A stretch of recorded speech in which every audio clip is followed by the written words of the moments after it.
Hey, and welcome to our Tuesday live leadership chats. Today I'm going to be talking about empathy in coaching. Empathy is the ability to understand and share the feelings of another person.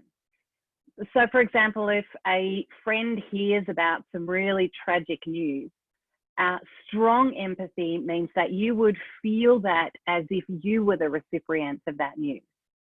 Now, there are plenty of relationships where strong empathy is crucial to be able to build trust and intimacy. However, too much empathy in coaching actually has a dark side. Now, that might sound a little surprising, especially from coming from a Christian coaching organization, but just hear me out for a moment. Coaches need to think about empathy just a little bit differently.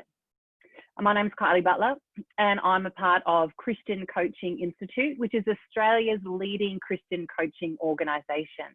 And we have been coaching and training leaders in coaching for over 10 years now. So what about empathy? And why is it so different to sympathy? Brené Brown says that empathy fuels connection, whereas sympathy drives disconnection. So what is empathy all about? Empathy is about perspective. It's the ability to take the perspective of another person or to recognize their perspective as their truth.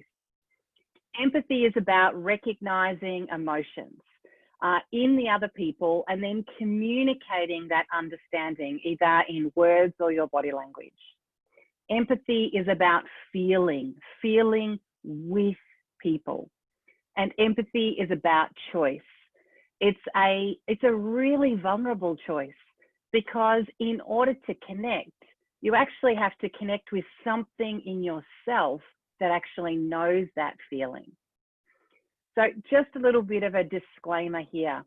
If your coachee is experiencing real tragedy, major health concerns, including mental concerns, then your role as a coach is to actually refer them at that moment, because what they may not need is coaching in that space. They might need a friend, a counselor, a psychologist, a doctor. So your role is to refer them to a professional if you realize that they don't need coaching. But let's look back at empathy and coaching. In his book, The Coaching Mindset, Chad Hall says that most coaching relationships aren't detoured because they are overly empathetic. Rather, they get detoured when the coachee has a deeply held perspective and we join them in that perspective. And so the dark side of empathy is we get trapped in the coachee's perspective. Chad Hall shares an example that's actually really helpful here. He says, suppose your coachee is having challenges with their boss. That never happens, right? Every, employee-employer relationship is perfect, hey? Let's go back. The coachee in this situation is angry with their boss because of a string of altercations and a history of miscommunication. And as the coachee is describing the situation, too much empathy as a coach would trap you in the coachee's perspective. You would begin to see the supervisor or the boss as an ogre, and the possibilities of moving forward would begin to diminish because you and the coachee are stuck in that my boss is an ogre perspective. In this situation, your coachee has access to truth, but it's not the whole truth. They have access to one vantage point, but they cannot see everything. Your ability as a coach is to remain empathetic and objective. And it's one of the greatest gifts that you can offer your coachee because it can bring deeper insights and perspectives. This ability to empathize and be objective allows you as a coach to explore other perspectives, remain open and curious. So how do you grow in your empathy without entering the dark side?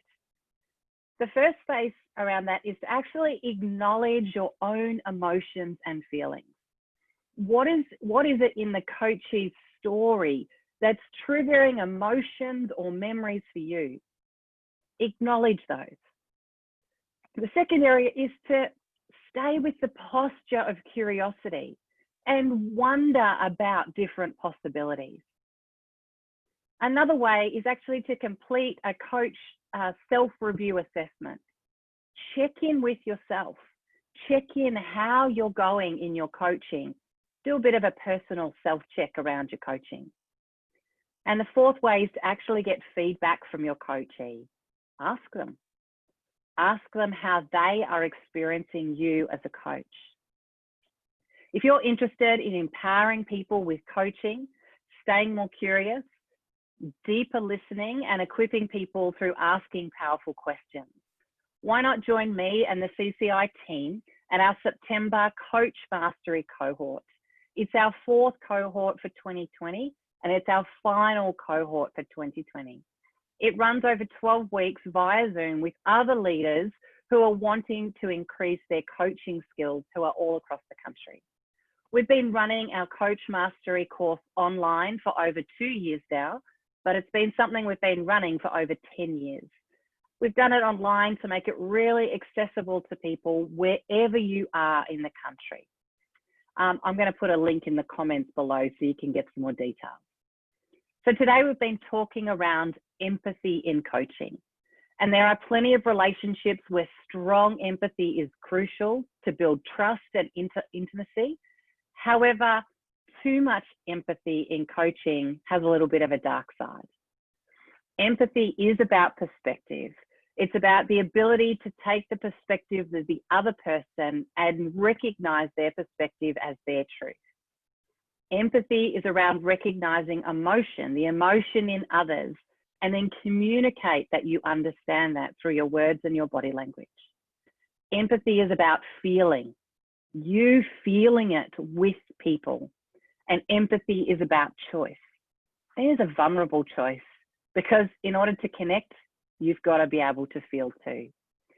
Your ability as a coach to remain objective and empathetic is one of the greatest gifts that you can offer your coachee, because it brings deeper insights and it brings curiosity and it brings greater perspective for your coachee. Great to meet with you today and look forward to seeing you next Tuesday at 1 o'clock. Have a great week.